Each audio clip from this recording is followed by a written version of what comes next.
Ladies and gentlemen, welcome to a podcast named Tim, a father and son movie review podcast. And this week we are discussing Pulgasari and Space Amoeba, and I'm assuming we're also going to be touching on the latest kaiju movie. That's the theme for the week, which of course is Godzilla versus Kong, available now on HBO Max and in theaters. Those are the movies for the week.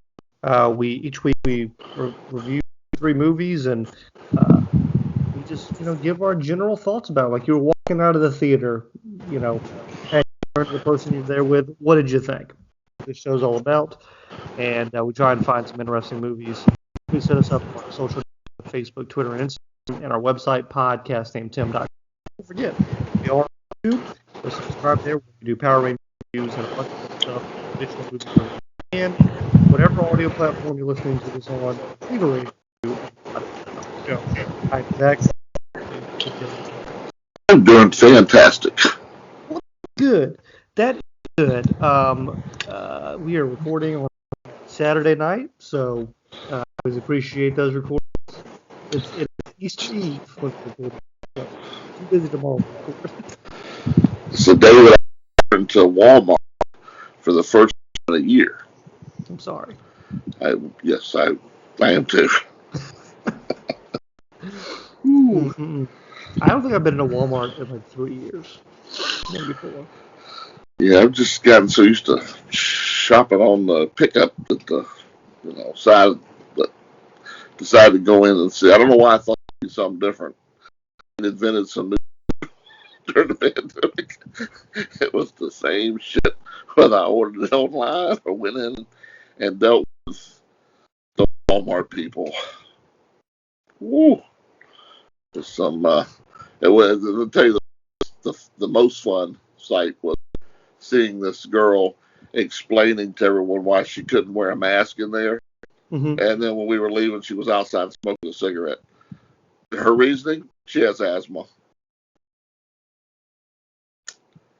So, Yep. Not sure. Well, not sure how that works. People of what are you? Yeah, exactly. Well, in these lovely movies, what did you watch this week? Nothing. I don't think I did. Just my normal stuff. Normal shows. Nothing crazy. Just all the normal movies. Nothing new. You watched a decent amount this week. I watched The Lovers and the Despot, which we'll get into when we discuss Pulgasari. Godzilla and Kong, which we'll get to in just a moment. Well, I watched that, but yeah. I didn't think I was supposed to say that yet. No, I knew that. I knew you were gonna say that. And then the other big thing I watched was my wife got back into Rick and Morty, which we love, and we had never watched season 4. There's rumors of season 5 coming out here, so we decided to go ahead and hop back into that weird and crazy universe. Now, did you ever watch that? Have you ever? I have watched some of it. Okay. Into it. I understand. It's your bag. Not your bag, baby. I mean, it might be. I like weird stuff. I did watch Invincible. I'm second with Invincible. Yes, which I think I might start tonight. Very good, very good. Episode 4 was not quite as good. A little bit of one of those filler episodes you talked about. Mm-hmm. But it was all right. Still good. Just not as good as our first couple. And I watched Dino Fury, of course, which we do reviews of each week. And, still sucks. It is not a good season, in my humble opinion. But that's just... I haven't watched the last 2. You ain't so much. I've watched your reviews while I was at Dr. Up, and I was like, no, he's not selling me. You're not missing much. Well, before we hop into the official movies that we're supposed to be discussing this week, Pulgasari and Space Amoeba, which we'll start with Pulgasari, but let's talk about Godzilla vs. Kong. You said you watched the old OG King Kong Godzilla, I believe. this week? I watched. Okay, I don't know why, but I decided I hadn't watched it in 20 years, probably more than that. Right. So I turned it on, and when it comes on, it actually mentions that this is the American version, because they had a Universal King Kong, and Toho owned Godzilla. They had to make a little agreement, so they both had the version. I guess I've seen them both. I didn't really remember too much about either one of them. So the first one I watched was the American one. That was pretty bad. Then I decided, let me do a deep search and see if I can find the Japanese one. It took a while. I had to go on the black web. Well, dark web. Found it. I watched it. Much better. Okay. Much better, because it doesn't have those cutscenes that the Americans decided to put in were really horrible. They didn't make any sense. It was bad. And the story was a little bit different. The editing was different. The fight scenes were a little different. Outcomes were different. It was the Japanese version. Still, the thing you come away from is that was the god-awfulest gorilla suit I've ever seen in my entire life. It wasn't great. Oh, those eyes, and you can see his head pieces back, the flaps coming open, and it was. And the fight scenes were men in costumes on men, and some were action figures. It was really bad. So that being said, I did watch them just for nostalgia. Talk to family, watching it. You can go from there. So I talked the wife into watching it, and I did a review on YouTube. So if you want my own individual thoughts, and you can see me as well doing that. But I enjoyed it. I thought that all of the stuff with people was and terrible writing and didn't make any sense, and it just happened to happen. As you know, I have one very simple rule for movies. Give me what I'm asking for and give me what you promised. The movie promised Godzilla vs. Kong, and I'll be damned, I got Godzilla vs. Kong several times for a long time in very well shot and executed action sequences. There's some weird stuff that we'll get into, I'm sure, in a second, but I thought that a lot of those versus movies, they just tease it, and you don't get anything until the end of the movie. Right. And they didn't do that this time. And what they gave you satisfied me. So I was happy. And we got spoiler alert, we got Mecha Godzilla, which was awesome as well. So, what did you think? I could have really liked this movie. I could have, but I didn't end up liking it as much as you did, I think. It was okay. It's not going to be again. Like you said, why the humans in this movie? That was some of the dumbest. The whole conspiracy guy just really irked me and irritated me. We didn't need that. The only thing they didn't do, thank goodness, was throw in a love story. Yeah. I was scared that Skarsgård and that girl were going to end up in some love story. I was sitting here tensed up. Well, please don't do this. Please don't do this. And they didn't do that. So kudos to that. Love Millie Bobby Brown. Why? She didn't need to be in this. I'm sure it was contractual. Yeah. She was the guy from Friday Night Lights. Her dad, he could have gone. The kid from Christmas Chronicles 2, he could have gone. There was just nothing to that. And I don't know why we didn't do all that backstory. We could have cut this down to an hour and a half of a really good battling monster movie with the great effects it had and the great battle scenes, like you said. And I would have walked away from it thinking, that was fantastic. Well, it threw too much crap in there. I love just like walked base and then got on the elevator and it just happened. And I was like, all right, whatever. What did you think of the Hollow Earth thing? And then Where when would they a, went. where was fucking Frodo? Well, here's where was Brendan Fraser? Um, Sure, we forgot about that. so I liked the idea of Hollow Earth, but I was kind of confused because there was like an actual throne there and some actually civilized thing. Were the monkeys like civilized? I don't know. I'll What did actually you? quote your brother. Your brother had the best take on that when we were Okay. done. He goes, "Why exactly did they blow up this whole middle Hollow Earth thing?" He went down, he sat on the throne, and we're done. Well, you had to get the You axe, know, man. You had to get the. he did get the axe, which was dumb. Come on, that was dumb. And recharging it. Come on, that was Did you dumb. know what the axe was? Not maybe not. I didn't notice it until someone in a review I watched.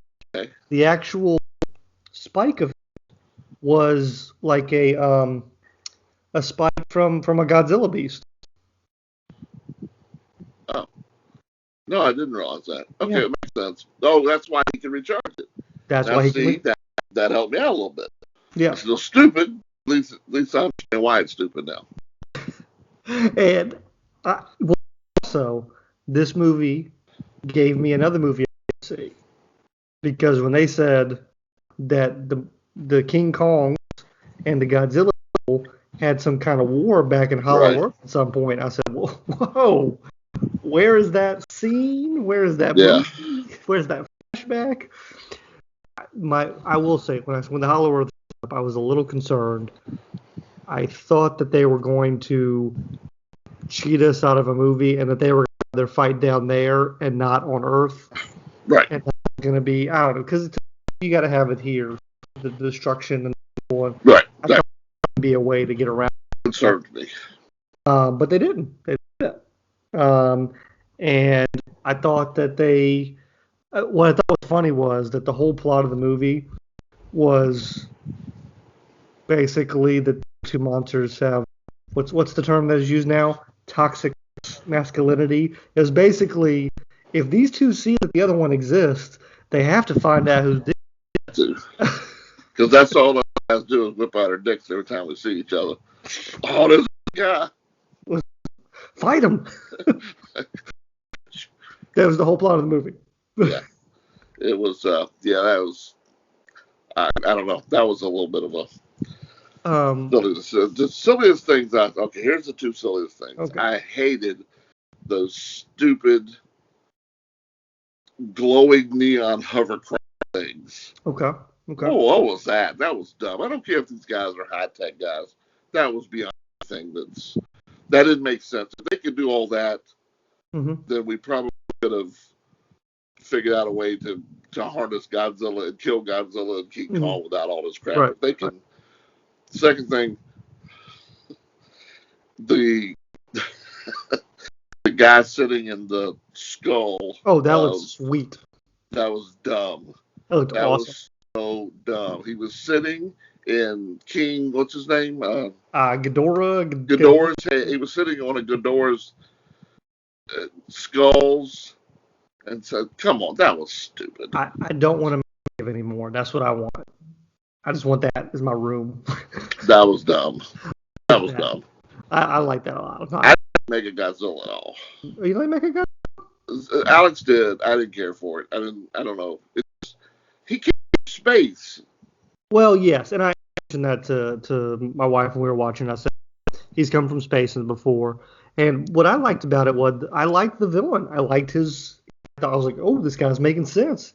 We humans have got to be on top. So I liked that, and I liked it. And here's the other thing I'll give the movie credit for. Typically in these versus movies, if it's Alien vs. Predator or Freddy vs. Jason, they don't have a winner. Right. This movie said, no, Godzilla King beat the shit out of King Kong. Yeah, he did. And I'm glad the one that had to get a space-age defibrillator. I'm sitting there yelling, "Clear!" That was kind of dumb. I am because I'm Team Godzilla all day. So I'm happy to see that he beat the shit out of that monkey. He did. He definitely did. He definitely did. Because if they hadn't pumped him back up, started back, he'd have been gone. But he came back with awful quick and some super strength there when he got back. So, question about the end of the movie. Okay. At the end of the movie, after they've had their bro moment and they've been like, "Yeah, bro, I respect you, bro." King Kong comes up and he drops the axe. There's two ways to interpret that scene, but I'm assuming the correct way to interpret it is he is bowing down Godzilla like, "Look, man, want none of that no more." He buried the shit. Yeah. No, really. He did. What was the other one? Well, I didn't know if it was a peace offering or if it was submersive. You know, that's what I didn't know. Like, was he trying to be like a peace offering? Or was he trying to like bow down to him? I think it was. We took these scales we took your scale during the big war of our people, and you got it back. You're done. That's the way I took it. I enjoyed it. Now, the original one, they both fell into the water, mm-hmm. and you didn't really know what was going on, and then all of a sudden you saw King Kong swimming back towards Rhode Island, and Godzilla you didn't know. Right. So what you're saying is that Kong won the original movie. I don't think it was a clear-cut winner. Okay. But because okay, it was okay. But I also haven't seen any of the other included ones, so I have nothing to compare it to. I still think Skull Island's the best. Okay. I really enjoyed it. King of all monsters. I heard that one's like really just dark, like visually dark, and they kind of hide stuff. Yeah. Now, Alex liked that they followed the video game with Mechagodzilla. The same powers he had, the shooting, all that. That was all, and that sliding forward thing was a movie made in the video game. So he was happy that they stuck with that. Well, now we need, what's the one called? Destroy All Monsters? Is it the one where it's just like everybody in space? Yeah, I think so. Mothra. That's what we need now. Rodan. We need some Mothra. We need some Gamma. Although that's a separate thing. Right. We need all that. I don't know. You don't think this is it? No, they're not done. Not yet. As long as it makes money. I mean, if it makes some money, they'll be back. Hope we don't get a Jack Schneider cut. Good Lord. 5 hours long. Then we'll appreciate and understand what the humans were doing. There were so many scenes cut out, we just didn't understand what they were doing. Yeah, I don't know. That was horrible. It was a great movie. Great popcorn flick. It should have been a popcorn flick. It's what it was designed for, but they screwed it up trying to do too much, I think. This way, again, they just can't stop doing too much. Stop putting in so many layers for this kind of movie. I want to go see a layer movie. I'll go see an Academy Award type movie with all the different layers and stories. It's a popcorn movie. Put some action, some killing, some cursing, and I'm ready to go. Absolutely. Well, those are our thoughts on Godzilla versus Kong. Godzilla versus Kong. So. The original one thing. Yes. The music in the American version, they lost a lot of the music. The Japanese music was really good. It kind of went with it. The American version, they used stock music from Universal. So the monster music, same music from Creature of the Lagoon. Nice. I don't know if you know the music, that Creature of the Lagoon song. No. It's very iconic to me. I don't know. They kept using it over again. I just kept waiting for the Creature of Black Lagoon to show up. It was horrible. Nice. Well, let's go ahead and talk about Pulgasari.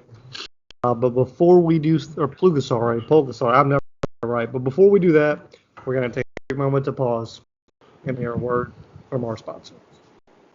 So, Pulgasari came out in 1985, a 1 hour and 35-minute runtime, directed by Sing. I guess it's OK Shin. It is probably the first and only North Korean film we're going to ever be discussing on this show. I don't say that. You never know. Well, just because I don't know if there's that many out there that you can get your hands on. We'll get into the backstory of the actual film because the actual movie has an amazing story. But basically, in feudal Korea, there's a evil king, leader, and there's a peasant rebellion against him. They end up bringing about this beast, who eats, and every time it eats, it grows bigger and bigger and bigger, and end up overthrowing the king. But Catch-22, baby, is now they got this big monster they still got to keep eating. And so that is the movie. It's where do you want to begin with this? Because there's so many places to start. Let's start with the backstory. Maybe what did you think? I liked it, actually. Now, I don't know if it's because I was so enthralled with the backstory, read first, that I was so interested in it. There was parts of this movie that were actually really good. Mm-hmm. But it was almost like one of those movies, and it wasn't. It was like one of those movies they pieced together from like 3 different films. The color was different, and some of the style. Some of the shots were very crisp and clear and nice shooting, and then some of them were like dark, like the year-old movie in there. The scenes of the guy that made what was his name that made Pulgasari? Shin. Some of that dying scene, it was touching. It was actually kind of like, all right, it's kind of cool. I liked how they kind of, like I said, the Catch-22. It was kind of like, well, it was kind of cool. I was surprised. Here's the biggest thing I was surprised about: that they actually made a movie showing a revolt against because other countries you can make those movies. I can't believe that the actual dictator's son, who later became, the dictator himself, actually that was a good idea. That was the most because I knew going into this movie. So I guess we should say before why that's fascinating is basically there's an actress, the wife of Shin. I don't remember her name, but she was kidnapped on a trip to Hong Kong by North Koreans. And then then Shin went and looked for her, and then he got kidnapped. And she was treated fairly well. I mean, she wasn't tortured or anything like that, but she was held against her will and all that fun stuff. But Shin was in a camp for 5 years, and they basically Kim Jong-il said that I want you to make a North Korean film industry and get down, and he kind of used them not only to make good movies, because Jong-il was a huge movie buff. It was called Operation 100, where he would go around and he had people steal and bootleg and get North Korea. He had like 15,000 movies like that. He was a movie fanatic, and he wanted to use it for propaganda purposes, and that was one of the positions he was given in the government. And so part of it was to get people people from South Korea to I can flaunt around, showing that they've defected, and still make movies to promote what I promote.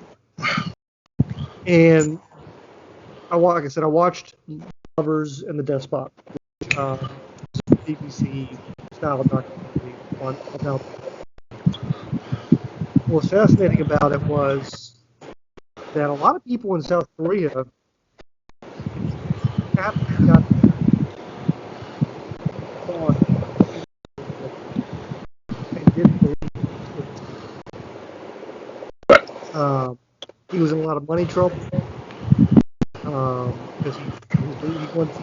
Someone said that like film, a typical film at that time would cost $1,000. He was trying to make $30,000, and I don't think they were making what they needed to make.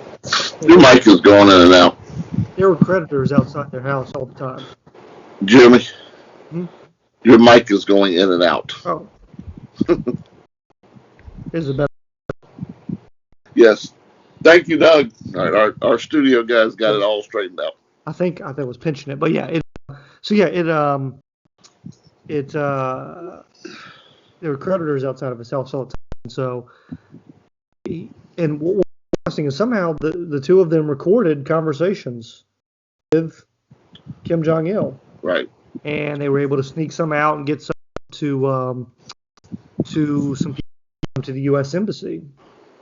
And what was interesting about that is that the people in the embassy said they wanted to hear it because no one had ever heard Kim Jong-il talk. No one sounded like. They actually gave them the first recordings of, and you got to listen to some of them about their conversations, and that's what helped them get asylum. They ended up coming to America afterwards because he basically said, "Oh, I'm sorry, my people, kidnapped you. I didn't want it to be that way. I just wanted them to get Right. You know how dictators." Oh yeah, the ones I hang around with are all like. So yeah, they actually supplied the first of what he sounded like, so people know who he was and what he sounded like. And I see the one I watched said that she was very friendly with Kim, and he wasn't. And when they finally put them back together, he called her on it, and she told him, "What kind of director? You can't understand acting." Yeah. And then they went. They talked him into a German premiere. Yeah. And somehow slipped into a different cab than the other ones and made a run to the embassy. Yeah, they were saying in the film they actually gone to a couple of different festivals before this, like in other countries, and she wanted to run, and he had tried to a couple times before when he was still in prison, right. And didn't do very well, and so he said, we're going to do it, we need to make sure it works. Right. And they snuck out of a room, got in a cab, and they were able to make it to the embassy before. But yeah, they were being tailed the whole way there. Crazy. Yeah, it was just, and they talked to their kids that they had and stuff, and just that whole what was sad that one of the kids, the son, he said, because people didn't believe his dad was kidnapped, and he was saying the normal propaganda stuff you would say to make sure you don't get beat. He said, during my time of need, when both my parents went missing in 6 months or a couple months of each other, no one was really saying, "Oh, we're sorry about your loss." He said, I was, people would make fun of me and call my dad a dirty communist and blah blah, and he got a bunch of shit on him. He thought his dad was better. So we need that South Korean director who just won the Academy Award to actually make a movie with this. Someone needs to make I think that'd be fantastic. When I was first, I was like, maybe, this needs like the Oliver Stone treatment. I was like, Oliver Stone, though. It needs to be someone a little more updated. Martin Scorsese's, he's too far gone for this. And I remembered, I was like, wait a minute, that's South Korean director that just won for Parasite and all. That was an excellent movie directed. I think he should do it. It'd be perfect. It would fit perfect. Yeah, someone needs to get their hands on this. And what I thought was interesting is, before we get back to the actual movie, I did not realize this gentleman was an executive producer of a couple of films that we had watched. No, that didn't. When he came to America, the name Simon S. Sheen executive produced the second, third, and fourth Three Ninja movies. Really? Yes. So, awesome. yeah. Did he do the one with Hulk Hogan in it? That's correct. So something Mountain, Thunder Mountain, or High Noon at Mega Mountain. Mega Mountain. There we go. Yeah, he did Knuckle Kickback and High Noon at Mega Mountain. Executive That's producer. funny because I'm wearing Hulk Hogan socks. Brother. Yeah, brother.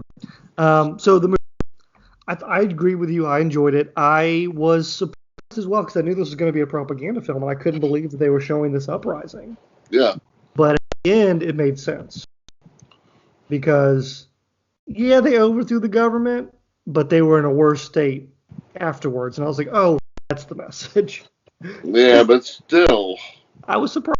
I was surprised that they let them talk to them that way. I also thought it was interesting because you don't get, and I think this hurts the movie in some respects, you don't get a lot of period pieces or kaiju movies because it limits the destruction you can have. You can't destroy a city and all that. And so that was interesting. But I like that dynamic of it being involved in a war and that stuff. When Pulgasari showed up, I busted out laughing when he was laying in bed beside them with the little sheets on top of him. That was hilarious. That was funny. That was the best part of the movie, probably. But I love the creature design. Yeah, I started to ask you. Yeah, I love the creature design. I thought a lot of the effects were good. And yeah, there was a little too. They went to the well, someone dying, and everyone freaking out about that and crying about that a little bit too. But overall, I enjoyed it, and I think it's worth people going out there to watch. Definitely, it is.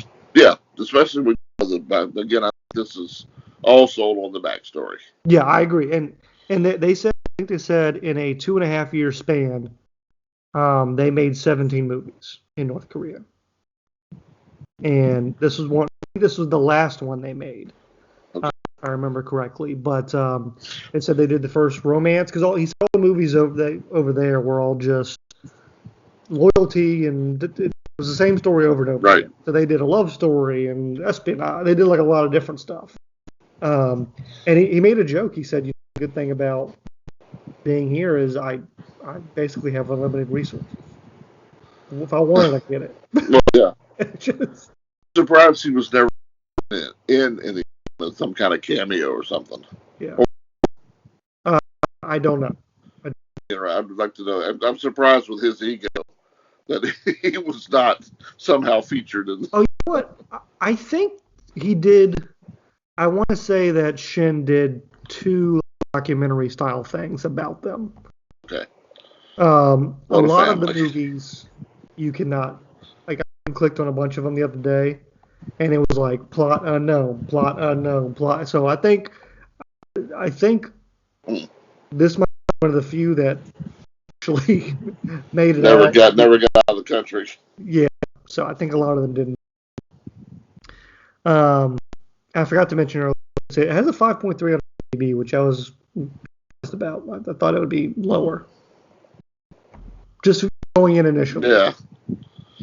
But yeah, I think this is a good movie, and I think a really good concept here where I see another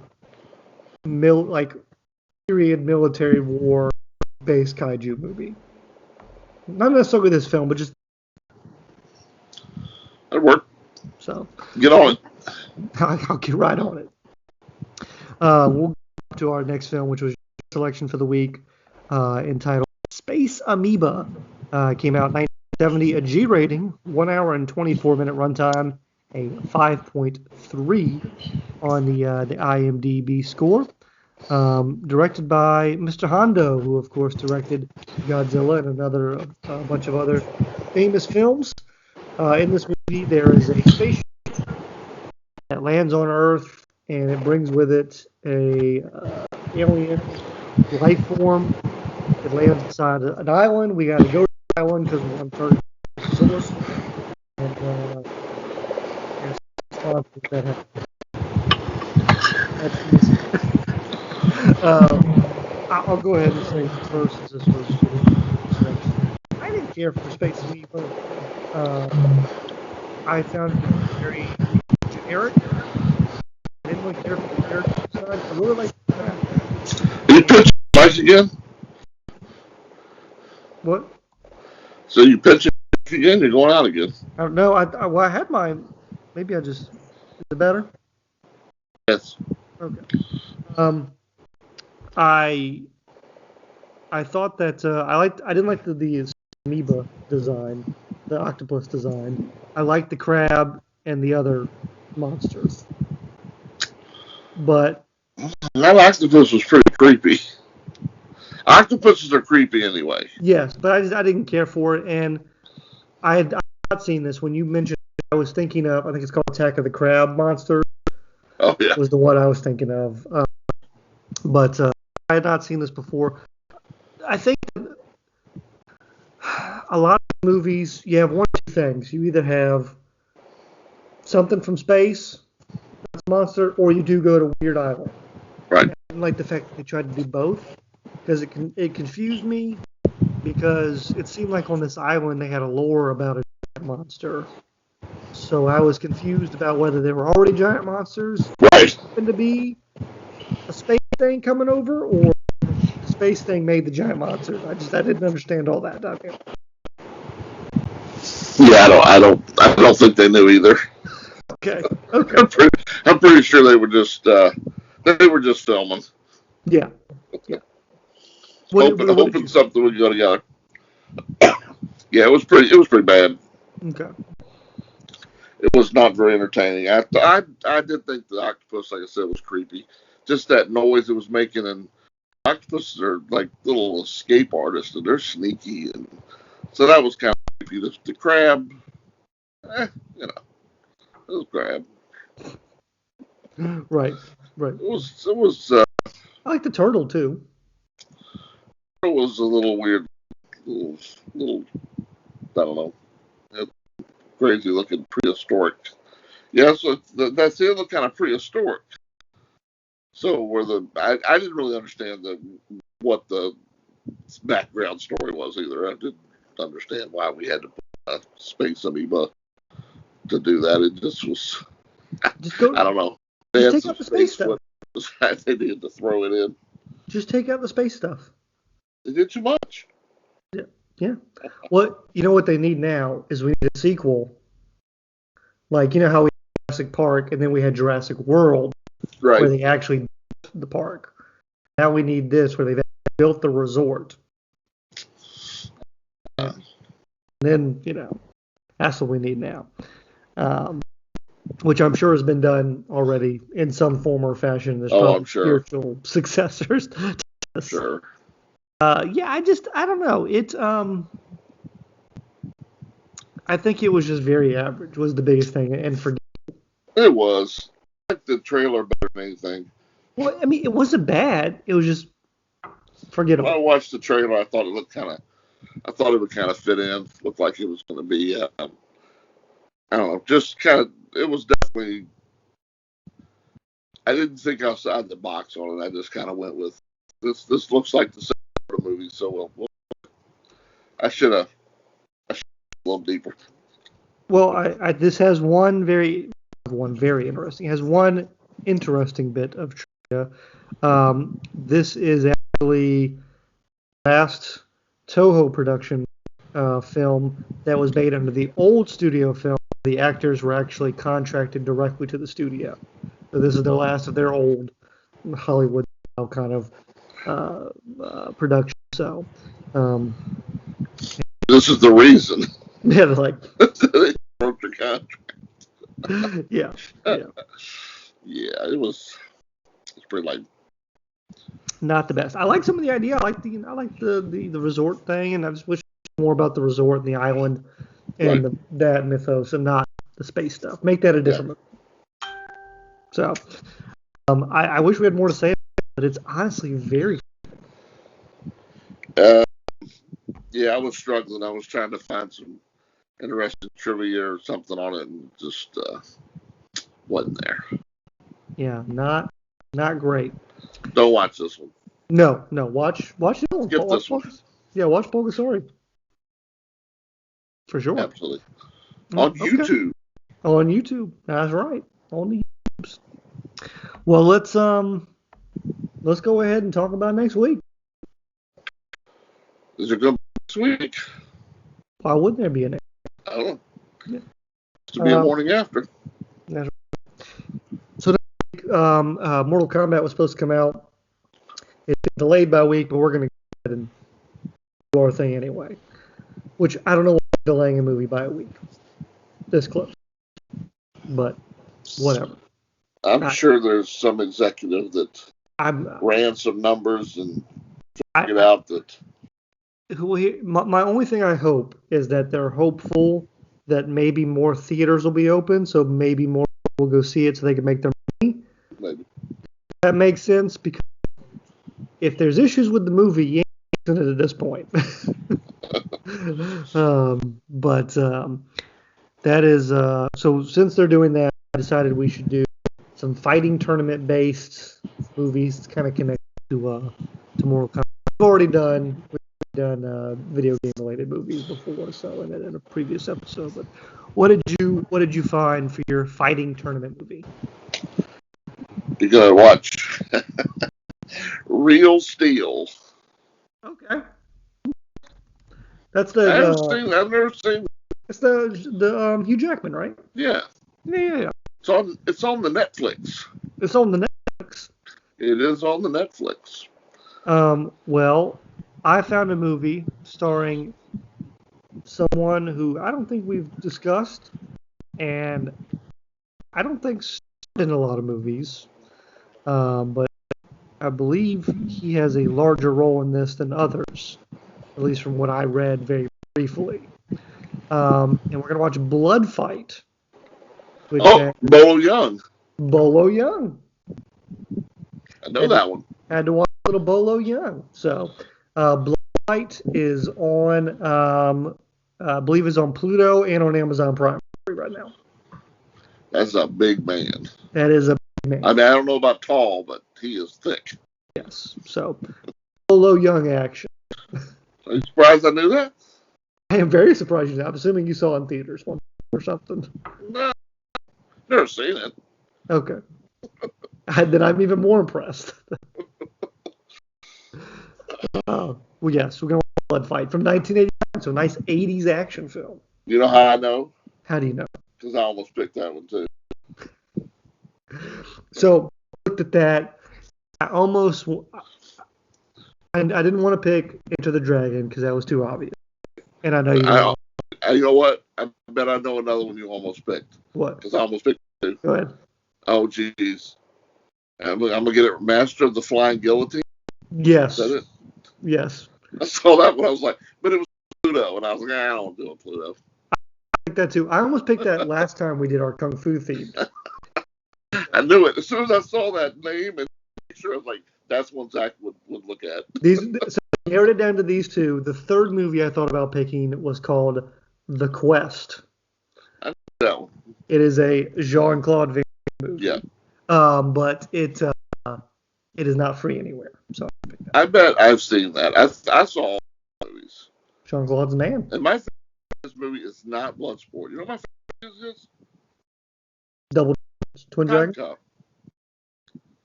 Cop. I like where there's twins of him.